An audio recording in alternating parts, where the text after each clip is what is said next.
The grand ballroom of Al Murad Hotel shimmered with gold, crystal, and quiet tension. Diplomats, CEOs, and royalty filled the velvet chairs, whispering in tight circles, their designer watches glinting under chandeliers. Among them sat Sheikh Zayed Al-Rahman, a billionaire oil magnate from Dubai, wrapped in pristine white robes and centuries of pride. He didn't smile. He didn't need to. His money and power did all the speaking. Rumor had it, the sheikh hadn't spoken a word of English in years. He demanded the world adjust to him. Translators hovered at his side like shadows, and anyone who failed to address him in perfect Arabic was dismissed with a flick of his hand. At 8 p.m. sharp, dinner was served. Waitstaff glided across the marble floor in black and white uniforms.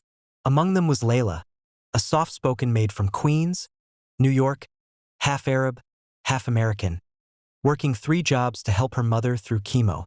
She wasn't supposed to be in the ballroom, just backup staff. But when one of the servers tripped, shattering a tray of silver and champagne beside the sheikh's table, chaos broke out. Layla rushed in to clean the mess. The sheikh stood, insulted, his deep voice slicing through the room in flawless Arabic. "Do you not see who I am? Have you no respect?" Everyone froze.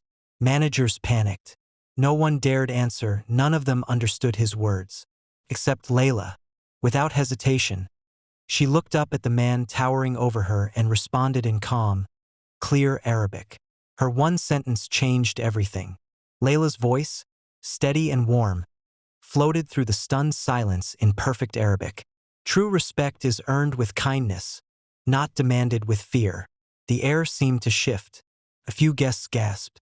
The sheikh's eyes narrowed, not with anger, but disbelief. "You speak my language?" he asked slowly, still in Arabic. Layla nodded. "My father was Syrian. He taught me your language and your culture, including hospitality."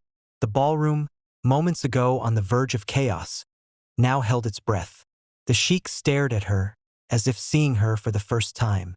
His translators stood awkwardly behind him, no longer needed. He slowly returned to his seat. "Sit," he said, motioning to the empty chair beside him. The staff froze. That was unheard of.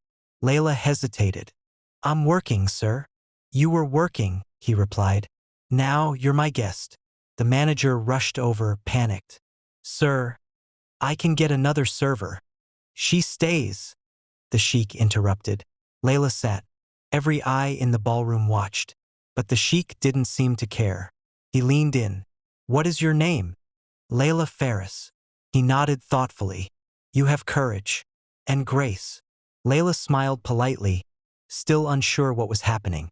Across the table, a French ambassador whispered to his wife, "I think we just witnessed something rare." The sheikh humbled. He didn't know that Layla's words had awakened something the sheikh had buried long ago. After the event, Layla returned to the staff room, still shaken. She changed out of her uniform in silence, not knowing what to make of what just happened. She was used to fading into the background, not being asked to sit beside royalty. But across the city, in a luxurious hotel suite, the sheikh couldn't sleep. Layla's words had followed him into the night.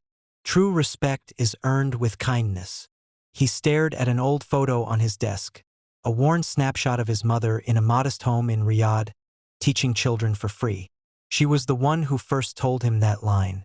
He had forgotten it, forgotten her voice in his hunger to be obeyed and feared. The next morning, the sheikh made a call. "Find her. I need to see her again." At the hotel where Layla worked, the manager nearly dropped his phone when the sheikh's assistant requested a private meeting.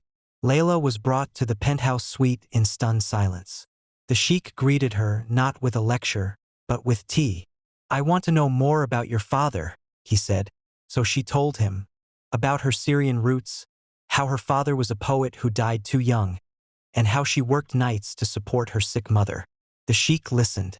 No interruptions, just quiet respect. When she finished, he stood and extended a small envelope. "What's this?" Layla asked.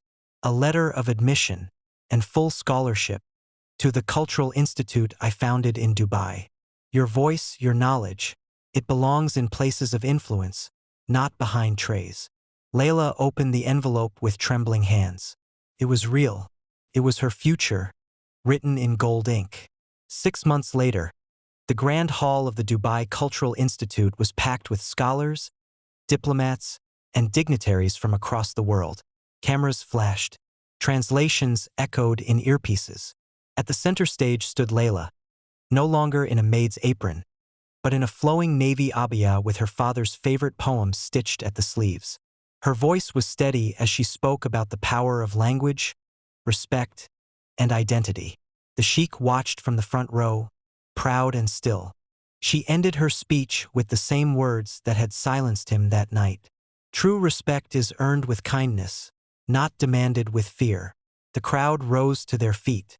Reporters swarmed afterward, asking the sheikh why he supported her so strongly. He gave a small smile and said, "Because she reminded me who I was and who I should be." From that moment on, Layla was no longer seen as just a hotel maid. She became a cultural ambassador, a speaker, and a voice for forgotten stories. And the sheikh? He changed the way he ruled. No longer feared, but deeply respected. Sometimes the softest voice in the room is the one that changes everything.